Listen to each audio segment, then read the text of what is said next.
Hello and welcome to the Kilowatt Half Hour, a podcast about the world of EVs brought to you by the team at Electrifying.com.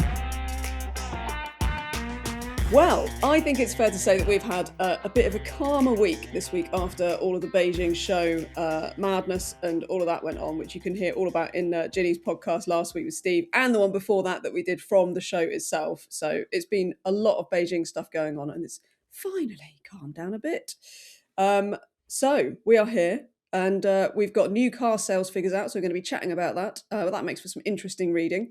And we've also been out and about all on different launches and that kind of thing. So first, Tom and Batch, it's good to see you both. How are you doing? And what have you been up to? Hello. I haven't been on for quite a while, have I? It's actually quite nice. No, and it's lovely to have you on. Well, thank you. And it's very kind of you to say that. I mean, obviously you feel obliged to say that. I mean, not entirely sure whether you mean it. But fine. Also, to the benefit of our YouTube viewers, I'm quite alarmed by the fact that Vicky and I are wearing exactly the same clothes today. Oh no, we are. We're matching.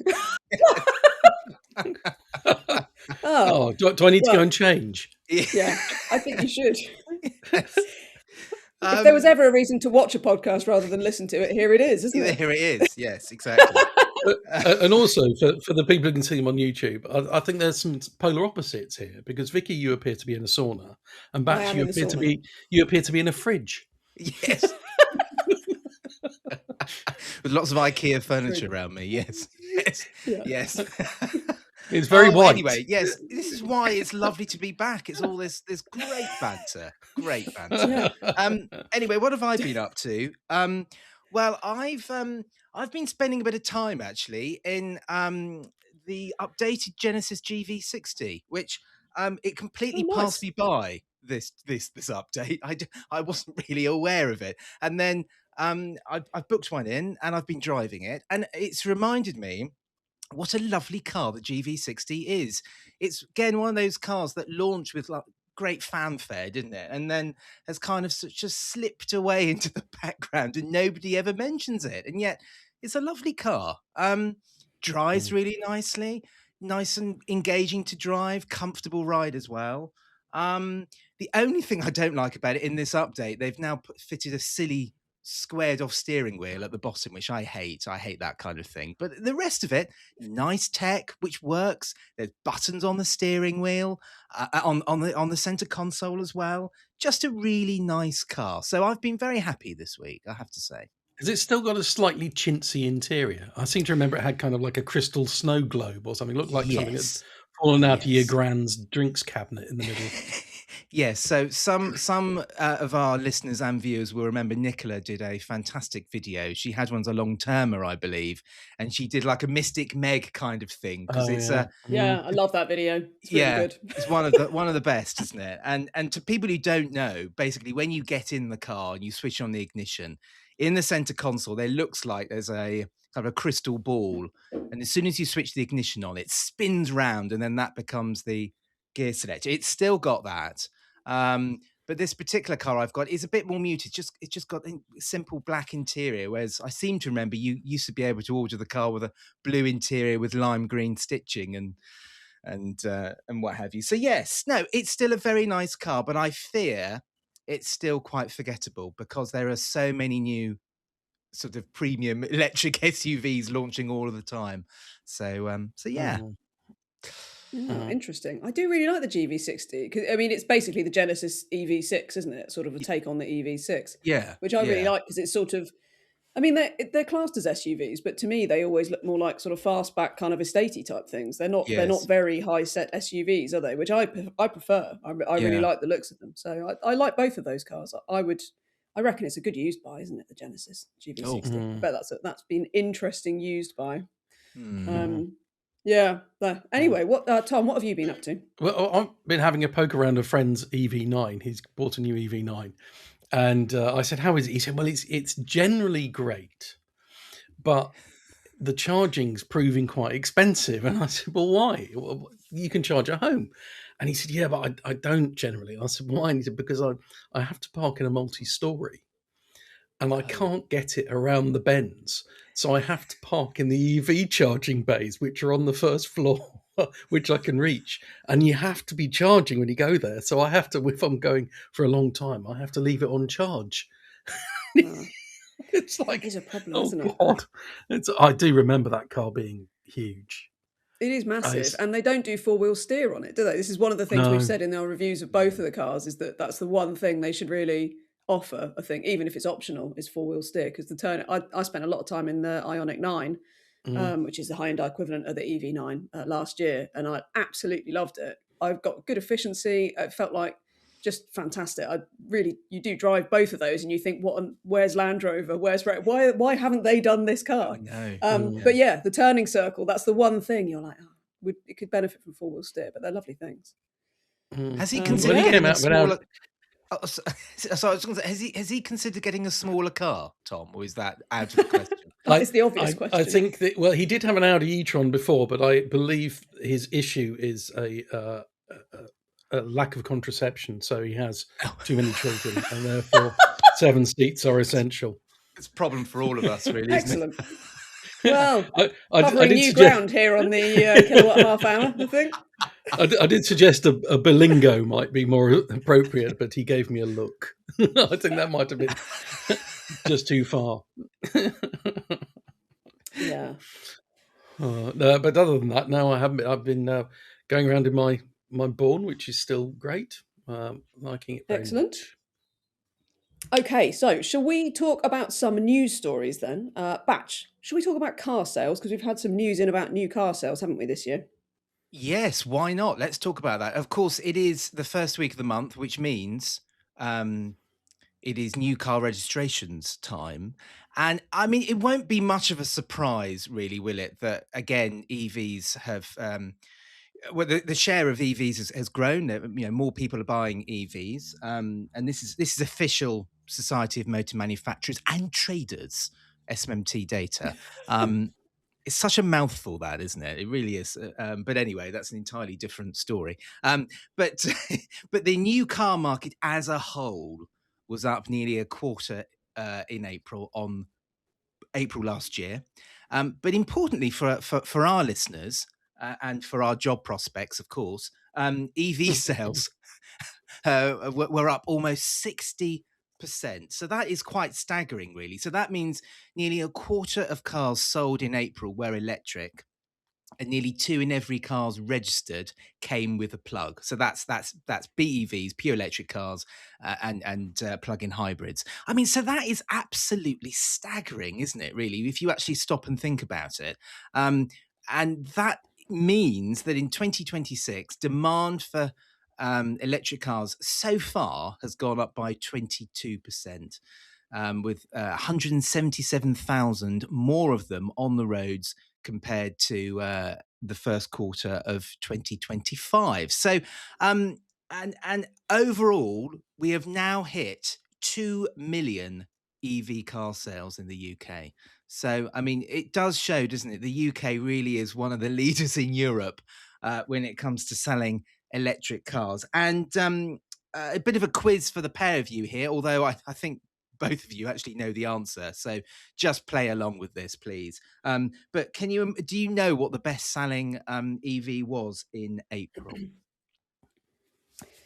I could have a guess, but yeah, go on, Batch. Tell us what was the best-selling EV. You know, and I'm just sort of playing for time, really.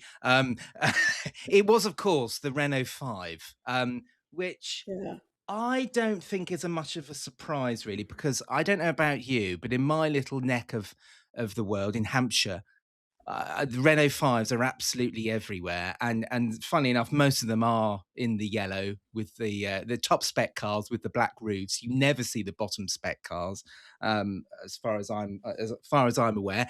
And Renault has they finally confirmed to Electrifying.com that they are going to be fitting it with one pedal driving. I think we broke the story, or we were very we've been saying that Renault will be fitting it, and now Renault's finally confirmed it. So yeah, they've been saying for a long time that they will. It was just a question of when, and then all of a sudden the owners' forums lit up with people saying their dealers had said they were getting them in with the because it's not just, it's the one pedal and it's the flappy paddle variable Yes. regen that's already on the Renault 4. So that was the frustration, wasn't it? Yeah. But I And the remember I Micra, drove the wasn't Renault it? 5. And the Excuse me. Micra. I drove the Yeah. Renault 5. Yeah, exactly. Yeah. I drove the 5 before it had even been launched out on a European Car of the Year thing, and they told me then, before they'd put it on sale, that it would get the regen with the paddles and the one pedal.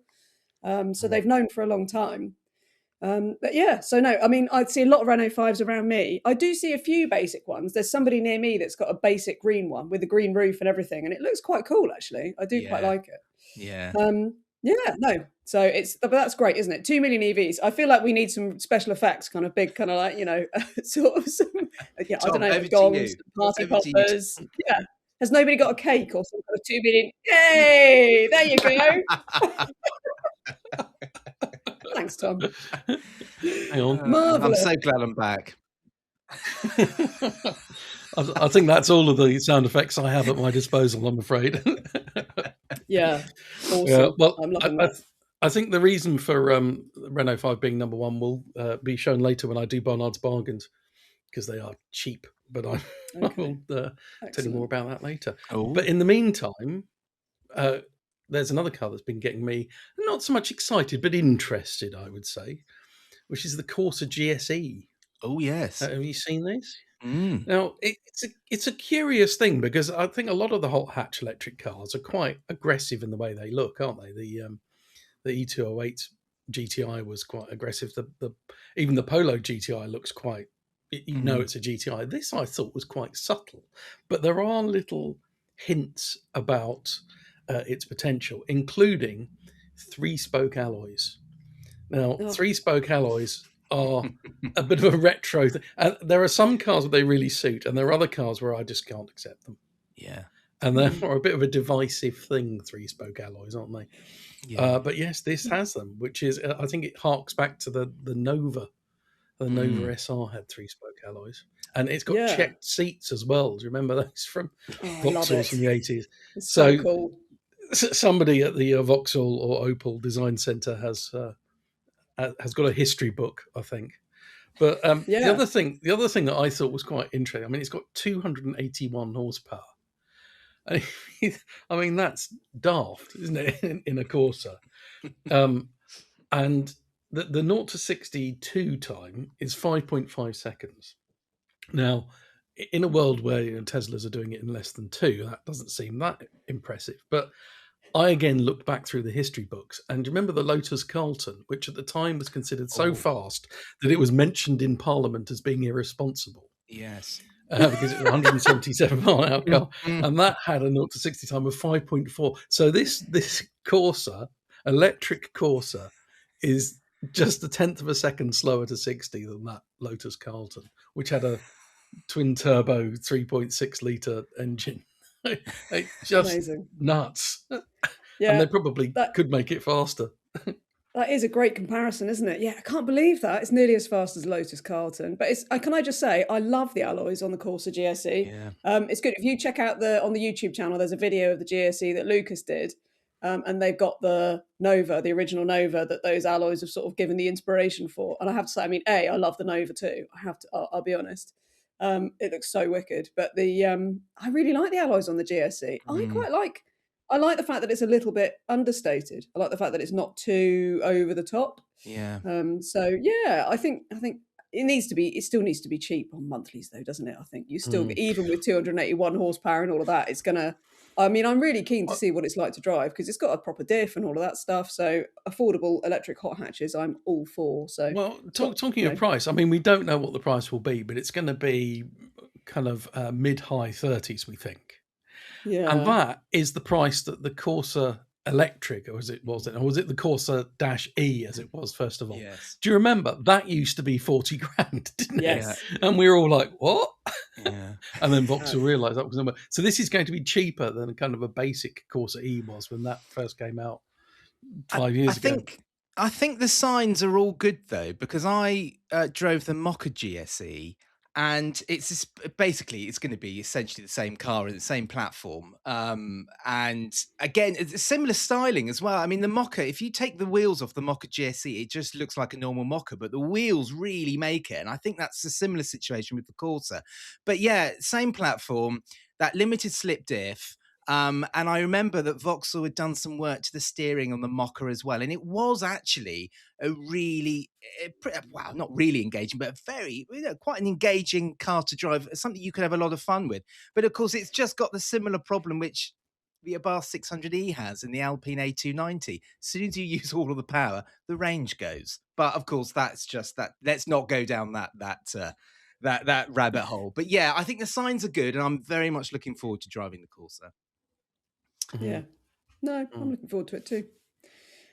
Okay, so moving on to talking about range, in fact, we've had a video up about CATL's latest battery tech, and it's gone down really well. There's been a lot of people commenting on it because this was one of the Beijing show stories. So they've launched a battery that can do 930 miles to a single charge. So this is not a solid state battery, it is a semi-solid state battery. So it uses a compressed gel in place of a liquid electrolyte. So that makes it safer if the cells are compromised. And it also means that it's much more energy dense. And yeah, it's interesting. It's very interesting tech. So yeah, they reckon up to 930 miles. That is Chinese official range figures, which is more optimistic than WLTP. So by WLTP standards, I don't know, just as a rough estimate, I'd say you're going to be more like 800 miles, something like that. That's still a lot of range, isn't it? So that's really impressive stuff. Did they say how big the battery is? Is it like... No, they're not officially giving us they haven't confirmed the official size of the battery, but they've got energy density and this kind of thing. It's big enough that it could fit into your everyday large saloon type car, I believe. So it is interesting. They've already got sort of some of this tech on sale out in China as well. So we know that it is going to be out there in production cars. But it was just really amazing walking around the stand out there, seeing all this new tech. They had a really cool. You could experience the battery swap technology as well. So they could do a battery swap in 90 seconds. I find that interesting, but I don't honestly think that it's going to work in the UK. I think our charging infrastructure is already good enough, and I don't think that we have the space on the roads nor the kind of So I think the charging swap stuff in China, I think it could work, but over here, I just don't think it's going to happen. But nonetheless, really interesting to experience it. Flash charging batteries, so you get 10C charging, which means that the charging scales up. So even if it's a really big battery, then it can charge 10 to 80% in under 4 minutes, and it can do that as well, even if it's a smaller battery. So it's but you need really, really fast chargers with basically up to 1,500 kilowatt chargers to support that kind of charging. So again, then the question raises is when are we going to see the infrastructure to support that? But it was just fantastic walking around seeing all the tech because you can watch the video about it, but I did feel that the interesting thing was that there seems to be a move towards providing different battery tech for different installations. So I think we're going to see a bit more variation in battery chemistry for different EVs and different commercial vehicles as well, because obviously these really energy dense batteries, it could even mean more for aerospace and commercial vehicles and HGVs as it could for passenger cars and that kind of stuff. But yeah, and they've also got they've got an all-rounder NMC battery, which is I think probably the one that we'll actually see in premium cars in Europe, and that's I think that's 1,000 kilometers to a charge, and it can provide enough power that it's basically 3 Bugattis worth of power. So it's got a lot of performance and a lot of range, and again really impressive energy density. So overall, I was just really pleased to see a lot of batteries that are really improving. So the amount of range you get per kilogram of battery cell, because I think that will be the important thing, isn't it? It's when it trickles down to cars and we start to see much lighter batteries. That's going to really improve efficiency, and that's what we're all about. So it's really impressive stuff. Yeah. I wonder if people will want 1,000 kilometer or 1,000 mile batteries, I know. or will they just say, well, 500 miles is enough, as long as it's a realistic 500 miles? Yeah, I think there will be some demand for that, but inevitably I suspect that the cost of having a battery that big, even with this kind of energy dense battery, is going to be perhaps quite prohibitive for the majority of us. So I wonder if the bigger benefits are going to be when we see these more energy dense batteries coming into more normal sized EVs. So you get sort of a lighter car and potentially more range, still a modest range, but more range for for the amount of battery you've got and all of that. Interestingly, we'll come to the comments later, but there were also some people saying that they don't want their EV to charge more quickly, because then it becomes less convenient, because it means you have to park. If your EV can charge in 4 minutes, it means you have to plug it in, stand next to it for 4 minutes, and then move it. You can't just plug in and leave it for 20 minutes while you go to the services and get a coffee and use the toilets. And I was like, that's actually a good point. I'd not really thought of that. Is it more inconvenient if you're flash charging that quickly, that you then have to stay with the car while it charges and then move it before you go to the services? Because then it's like filling up a petrol car, isn't it? Is that kind of? I genuinely hadn't really considered that.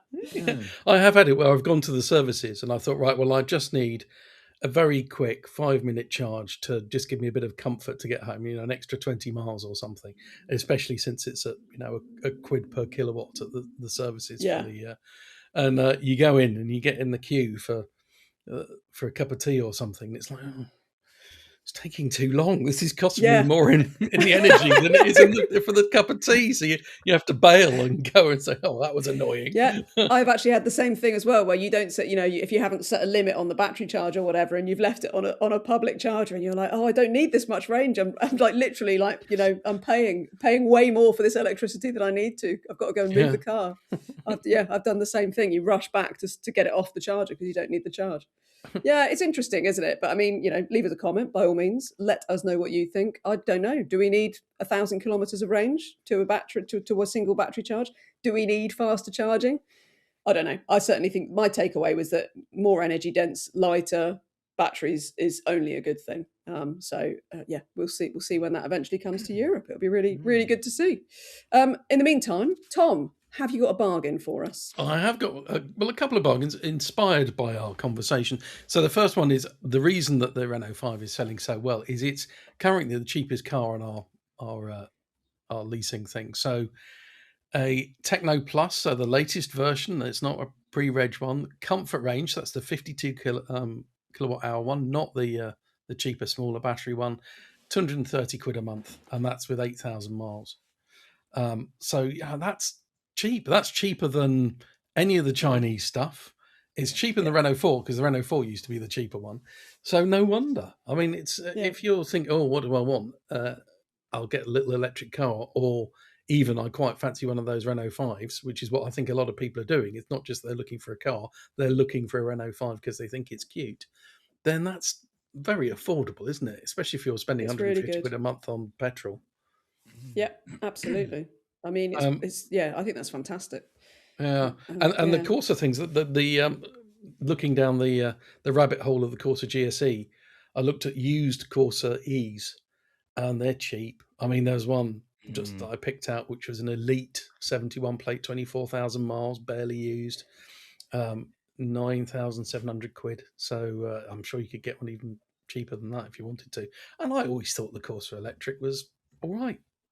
I mean, it's actually a really solid little EV, isn't it? It's just 40 grand. Does the job cars. Yeah, for 40 grand. Yeah. God, that was madness, wasn't it, when they were that expensive?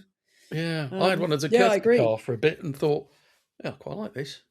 Yeah, I like the fact that Corsa was always just the sensible cousin to the E208, wasn't it? The interior is a bit sort of more boring, but also kind of easier to use and all of that. So I've always quite liked the Corsa. It just, like I said, it's just a does the job car, and that's fine, isn't it? But with the Corsa, talking to quite a few used car dealers, they are starting to stock the Corsa Electric or Corsa E, because they can price them at under £10,000, and it's very easy.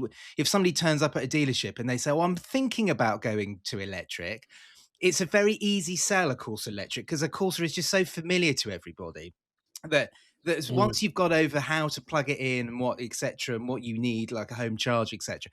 Yeah, the Corsa, there's nothing scary about a Corsa, and it's cheap. So on the used market, Corsa electrics are sort of big business at the moment. So yeah, quite an interesting car. And it was a 200-mile range, wasn't it? It's got 100 kilowatt charging, so both of which are like, oh, okay, well, 200 miles I could get away with. Whereas those kind of early Leafs and things, which were all 150 miles, that was a bit like 200 miles. That's a nice psychological barrier. Yeah. No, I think a sub £10,000 Corsa E is quite a compelling thing, really, isn't it? And I've always liked the way they drive. They're quite comfy and just sort of, it's quite a positive car to drive, I think. I like it.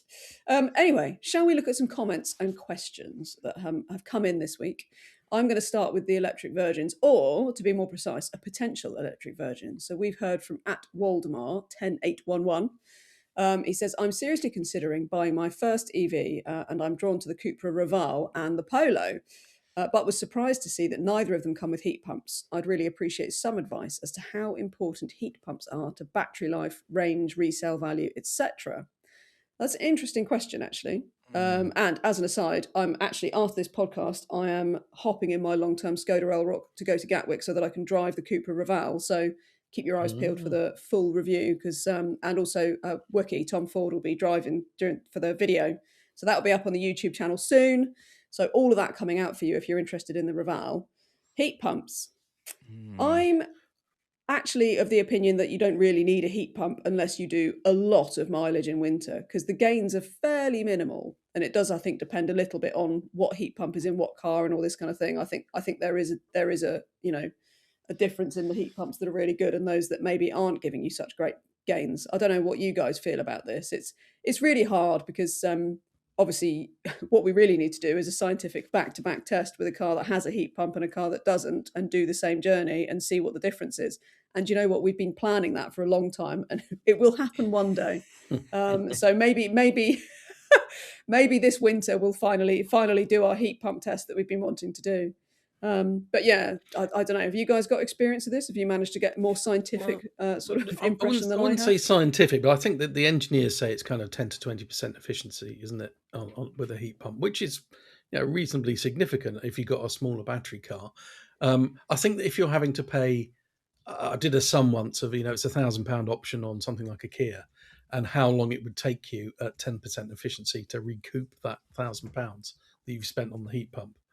But where they're optional, I'm not sure I'd bother unless, as you say, you really need. If you're doing a journey once a week, which is 200 miles, and you're only getting 180 miles range without it, then you might well think it's worth it to not have to stop and charge.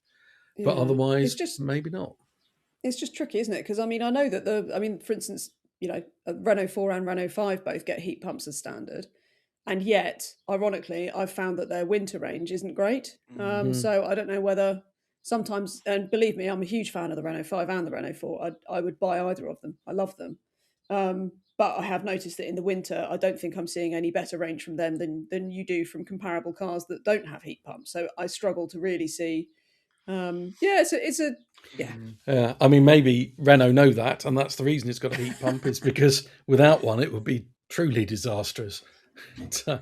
Maybe, I don't know. It's a tricky one to say, isn't it? I would say in that sort of, I think in that sort of context, looking at the Raval and the Polo and this kind of thing, I wouldn't worry about it too much. I'd buy the car that you like, and unless you're doing masses and masses of mileage, I really don't think it's a deal breaker. So go for the car that you like and enjoy, and don't worry so much about your winter range, and you'll be absolutely fine.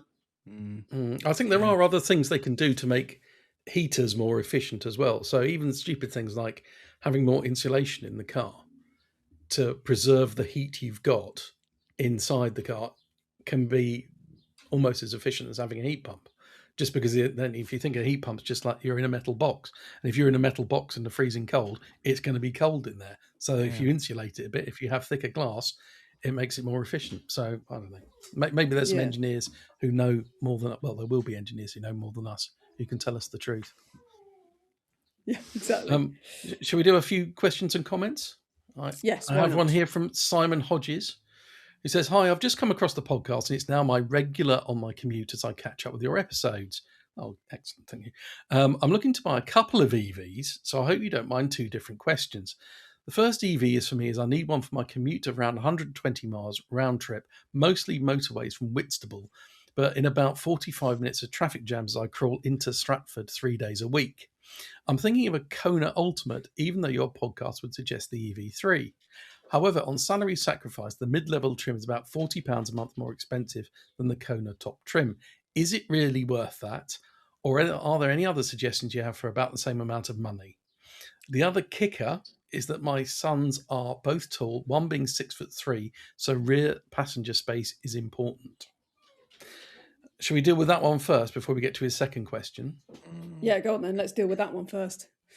What do you reckon then? I don't think the Kona's very big in the back, is it? I think is a Kia e-Niro bigger in the back? Was it slightly stretched over a Kona? I seem to remember it was. I think the Niro. I agree with you. I don't seem to remember. If I think about how spacious cars in the back, I don't naturally think of the Kona. I have to be honest. No. Well, it looks like I think he's probably as he actually got his son in the back and said that the space is okay in there, so he can obviously get away with it. And in that case, the Kona's a good car, and I think is probably a pretty good deal on that now, isn't it? So, I don't know. So cars with masses of space in the back that in that kind of class. What else is there? I was going to say Scenic? ID3 EV4. Then Scenic's probably one of the best. That's a good shout actually. I think a Scenic's really good. So I reckon the Renault Scenic could be a good one. I don't know. What about I was just thinking about maybe even the Smart One. What's the room like in the back of a Smart One? The smart one's isn't it? Or you go down the Chinese route, because I was thinking that an Atto 3's got loads of space in the back, hasn't it? And I was even driving the Aeon V recently, another new brand, and that honestly, I was staggered at the amount of space. You could fit 10-foot people in the back. It was huge, So, so that is an option. But I think the Scenic is a great option. Just is the Scenic too large as a car compared to a Kona? I'm not entirely sure. McGann's more it's only rival, marginally bigger, isn't it? Yeah, I think the Scenic's only marginally bigger, because that's my problem as well. I keep thinking about slightly bigger cars, but I don't know if that would suit the purposes. So I think if you know that your kids will fit in the back of the Kona and you like it, then go for it, because it is a good car. I think it's a solid shout. And like you were saying, Batch, there are Chinese cars because it's a cultural thing, isn't it? They love having a lot of rear passenger space. So I was thinking Leap Motor as well, the Leap Motor B10, that's got tons of space in the back of it, and I bet that's really cheap to lease and this kind of thing. And it's all right to drive. The MG S5 EV, that's big, isn't it? Yes, that is true actually. The MG S5, that is a good shout too. I'd have that over the Leap Motor, so consider the MG S5 as well. Check that out. That is a good shout.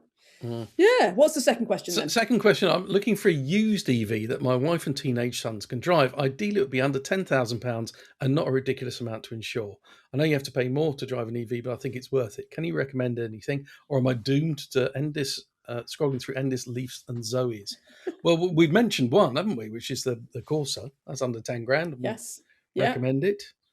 Any others you could suggest? So, in terms of insurance costs, I think the Volkswagen e-Up is very cheap to insure, isn't it? That's one of the cheaper ones. And I absolutely love that car. Obviously, the Seat Mii electric, that version as well. But the e-Up, especially because they did the bigger battery. They did a facelift, didn't they, with a bigger battery.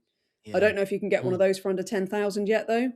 But they're sort of, I think they're pretty good. I think they're down to sort of insurance group 10. So it's one of the cheapest cars to insure. The Fiat 500e is also really cheap to insure. But if you've got a son who's 6'3", I can't help but think that might not be right.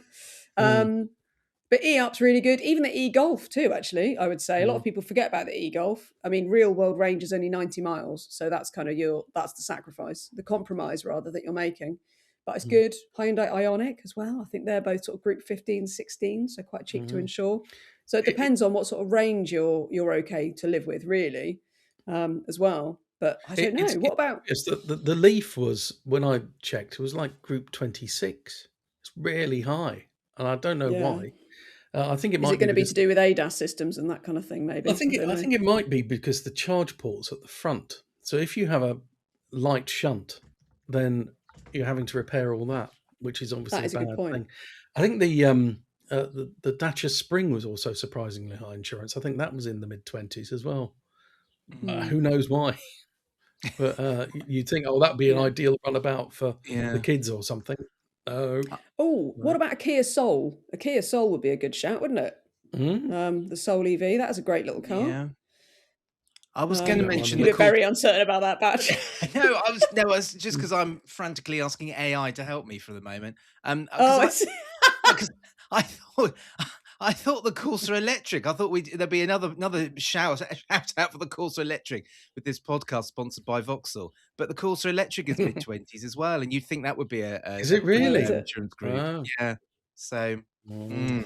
Yeah, so apparently the Volkswagen ID3s, which I think are just scraping towards £10,000 now, aren't they? The early ones.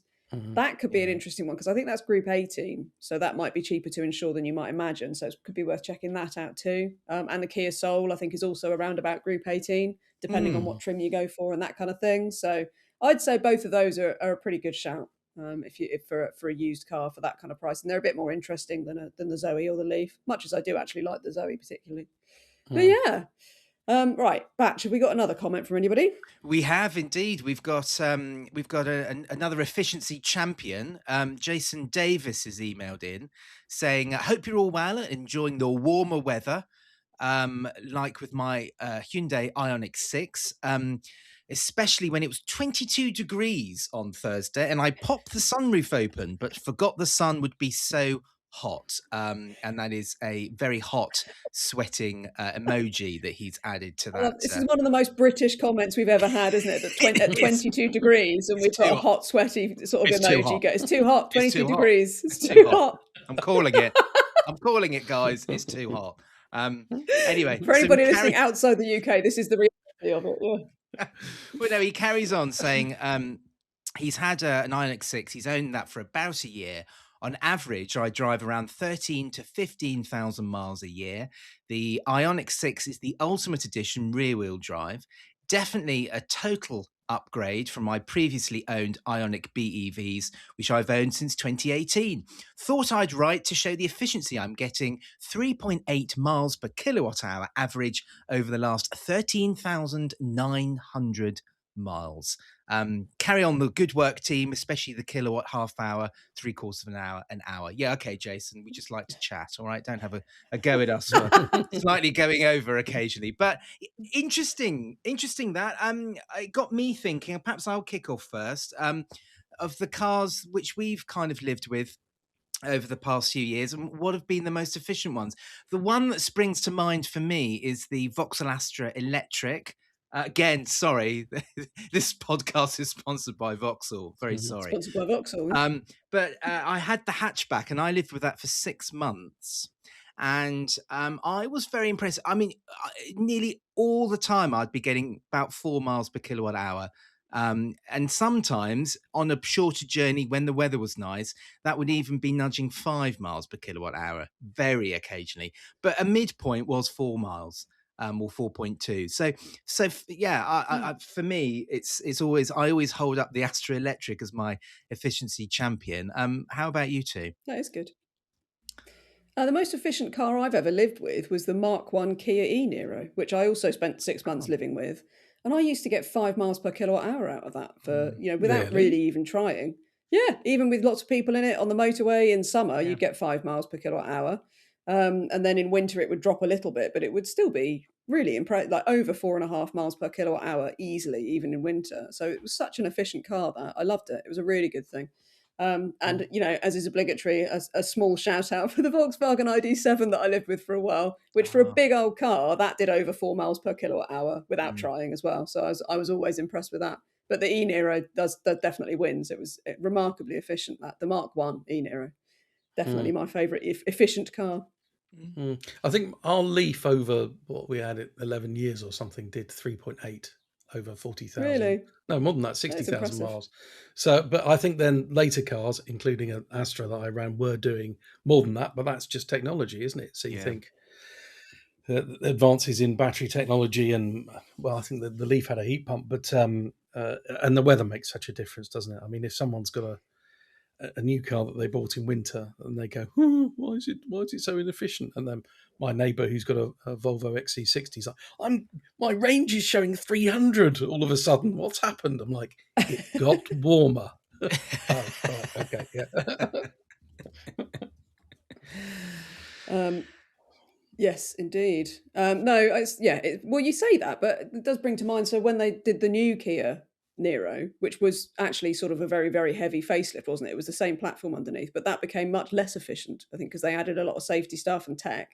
And so, ironically, if you went for the Mark One, it was usefully more efficient.